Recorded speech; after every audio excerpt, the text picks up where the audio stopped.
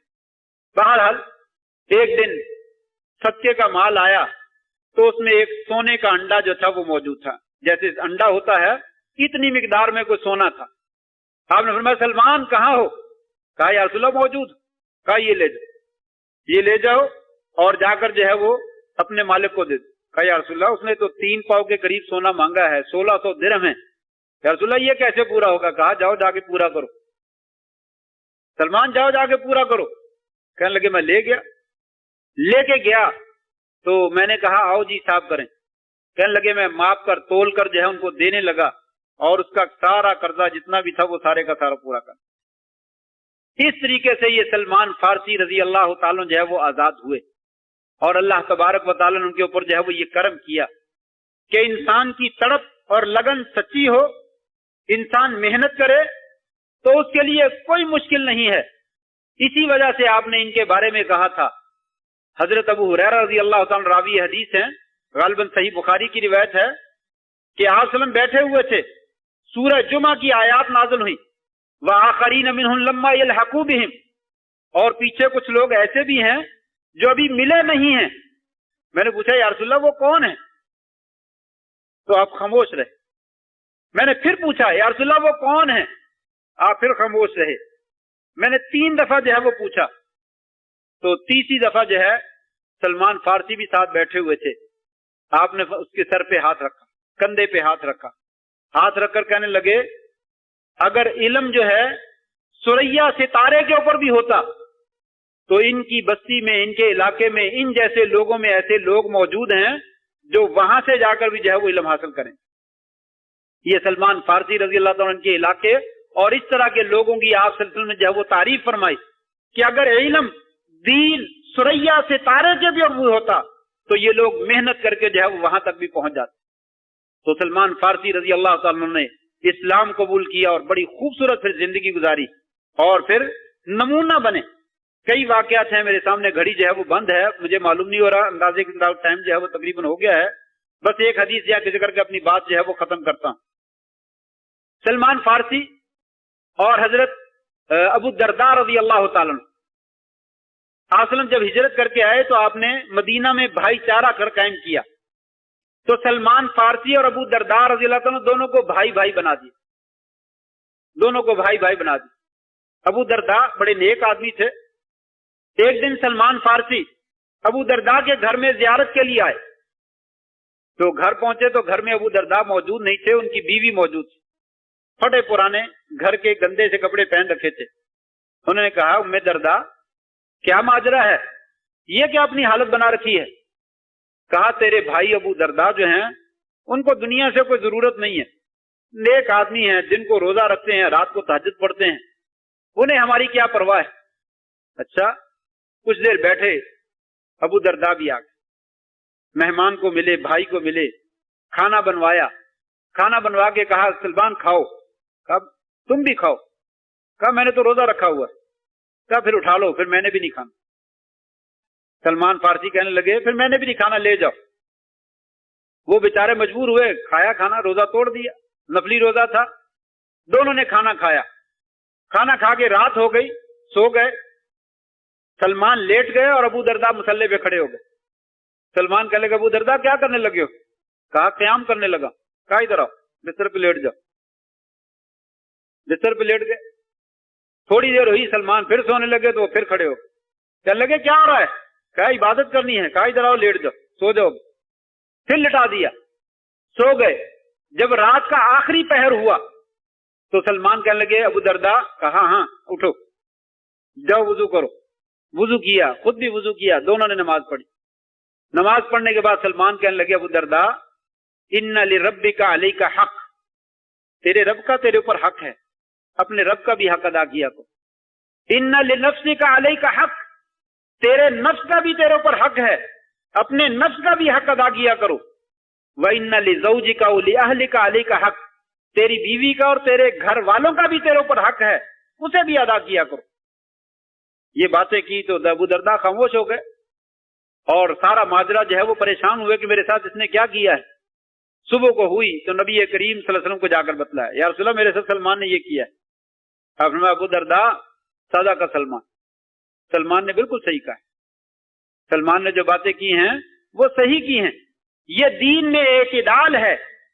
عیسائیت سے بھی تعلیم حاصل کی ہے, دین سے بھی تعلیم حاصل کی ہے, اسلام سے بھی حاصل کی ہے, اور دین کے اندر مضبوط علم پایا ہے. اس کی روشنی میں کہا دین کے اندر غلو کی اجازت نہیں ہے. ایک ہی جانب میں انسان جھک جائے یا دوسری جانب میں چلا جائے. کہا میانہ روی, اعتدال کیجئے, تمام چیزوں کے حقوق جو ہے وہ ادا کیجئے. وقت ہوتا تو میں اور بھی باتیں سلمان کی ذکر کرتا. اللہ تعالیٰ سے دعا ہے اللہ تبارک و تعالیٰ ان کی ذات کے اوپر, ان کی قبر کے اوپر کروڑوں برکتیں اور رحمتیں نازل فرمائے, اور ان کے نقشے قدم پر ہمیں بھی جو ہے وہ چلنے کی توفیق نصیب فرما دے. وآخر دعوانا الحمدللہ رب العالمین.